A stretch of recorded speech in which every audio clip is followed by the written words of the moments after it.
কালকে অনেক কমে গেছে ঠান্ডা।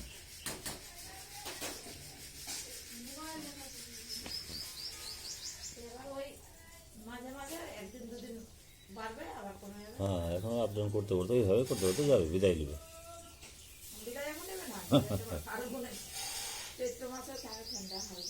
হালকা তখন ঠান্ডাটা ভালো লাগে, তখন ঠান্ডাটা এসির মতো মনে হয়।